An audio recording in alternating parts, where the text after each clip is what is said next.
240 करके आप जब हारते हैं तो मायूसी होती है। लेकिन जिस तरह जैसन रोय खेला उसने पूरा मैच ही चेंज कर दिया। क्रेडिट देना चाहिए उसको, लेकिन up to the mark bowling नहीं थे। जो हमने प्लान किया था वो एग्जीक्यूट नहीं किया हमने। लेकिन आप कह सकते हैं 50-50 जो है इनिंग उसने के लिए 50% हमने बॉलिंग बुरी की। बाबर, क्या कहेंगे? पहले तो आपको मुबारक हो, आपने सेंचुरी की पीएसएल में, पहली सेंचुरी आपकी। क्रिटिसिज्म किया जा रहा था कि आप T20 में शायद पीएसएल में आपकी बड़ा स्कोर नहीं कर पा रहे, तो क्या कहेंगे कि जैसन रॉय अनस्टॉपेबल हो गया था आपकी बॉलिंग जो टीम के लिए? बिल्कुल। जो हमने अंदर जो हमें लग रहा था कि हम डिफरेंट फील्ड के साथ बॉलिंग करेंगे, हमने हर चीज़ अप्लाई की। लेकिन जिस तरह उसने खेला वो हर जो भी जिस तरफ भी हम बॉल कर रहे थे उस तरफ वो उसने रन्स किए। लेकिन मेरे ख्याल से आउटस्टैंडिंग इन उसने खेली है। बाबर, आप वैसे समझते हैं कि ऐसी पिच ही T20 के लिए होनी चाहिए? क्योंकि यहाँ बॉलर्स के लिए बिल्कुल कुछ भी नहीं था और बैट्समैन को बड़ा इजी फील हो रहा था खेलने के लिए। तो ये ऐसी पिचेस जहाँ बॉलर को बिल्कुल फेवर ना मिले, वो T20 के आगे फ्यूचर के लिए ठीक है? देखें, पिंडी में ऑलवेज आपको पता है कि बैटिंग विकेट होती है और सपोर्ट करती है। लेकिन अच्छी बॉलिंग जब आप करते हैं तो आपको बॉलर्स को भी हेल्प मिलती है। क्योंकि पिछले मैच में भी देख लें, बॉलर्स ने जो बॉलिंग की थी वो लग नहीं रहा था कि पिंडी की विकेट थोड़ी डिफरेंट विकेट लग रही थी, थोड़ा बाउंस हो रहा था।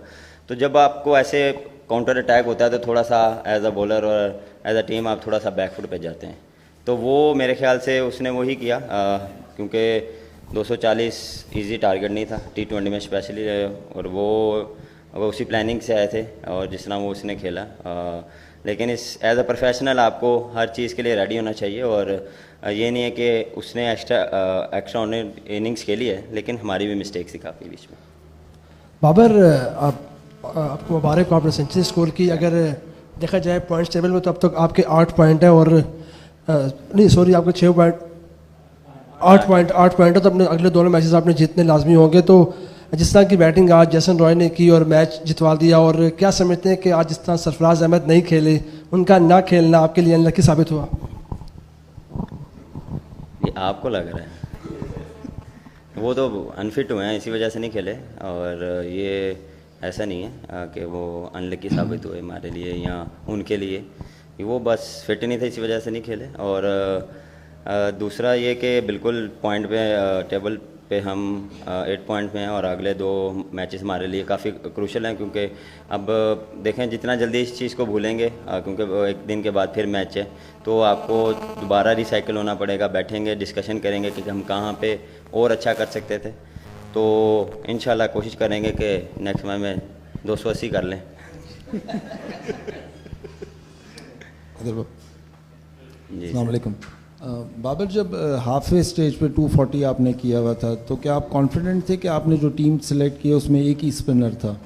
तो कहीं आपको ऐसा तो नहीं लगा जब मैच ख़त्म हुआ कि उनके, क्योंकि 3 फॉरेन बैट्समैन थे ऊपर, तो शायद कहीं एक स्पिनर अगर और होता तो पेशावर जर्मी पकड़ सकता था?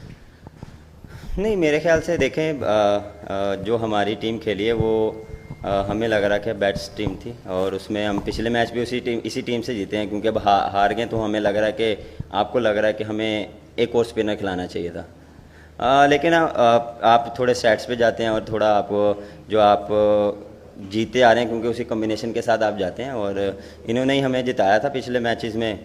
क्योंकि देखें, ये क्रिकेट है, अप एंड डाउन चीज़ें चलती रहती हैं, कभी आप अच्छा करते हैं, कभी आप बुरा करते हैं।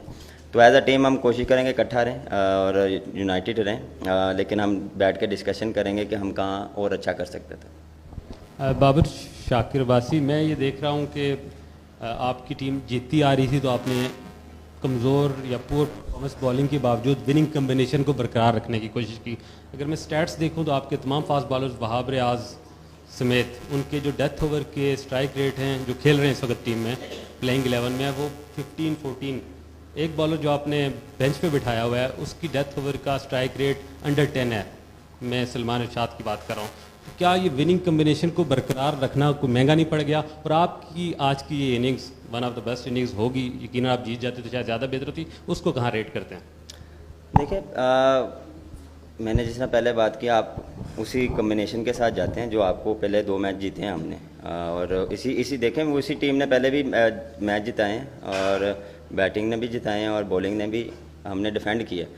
और देखें बिल्कुल सलमान रशाद के जो पहले कुछ मैचेस हैं वैसे एग्जीक्यूट नहीं कर पाया। ये आपको भी पता है कि वो जिस तरह पिछले साल उसने ज़ल्मी के लिए जो था वो बहुत अच्छा परफॉर्म किया था पूरा टूर्नामेंट, लेकिन इस साल उससे वैसी परफॉर्मेंस नहीं हुई। तो एज अ टीम आपको कभी कभार उसको थोड़ा सा रेस्ट देना पड़ता है कि वो फिर बैठ के सोचे, प्रैक्टिस करे, उसी फॉर्म में वापस आए। तो कभी कभार आपको ये चीज़ें भी देखनी पड़ती है, ये नहीं कि आप कंटिन्यू उस चीज़ों को लेके चलें। बिल्कुल जिस तरह आज जो हमारी बॉलिंग थी हम एक्सपेक्ट कर रहे थे कि हम अच्छा करेंगे, लेकिन नहीं हुआ। लेकिन पिछले मैचेस में जिस तरह हमने डोमिनेट किया बैटिंग और बॉलिंग में, लेकिन एक बैड दिन आया। लेकिन मेरे ख्याल से जिस तरह जेसन रॉय ने खेला वो आपके सामने पूरी उसने गेम चेंज कर दिया पूरा थ्रू आउट, उसने गेम में आने नहीं दिया हमें। सर अल्हम्दुलिल्लाह अल्लाह का शुक्र है। और था मेरा एक कि PSL में भी एक 100 होना चाहिए और अल्लाह ने कराया, लेकिन आप वाली बात अगर जीत जाते तो ज़्यादा मज़ा आता। बाबर 2 सवाल करना चाहूँगा। एक तो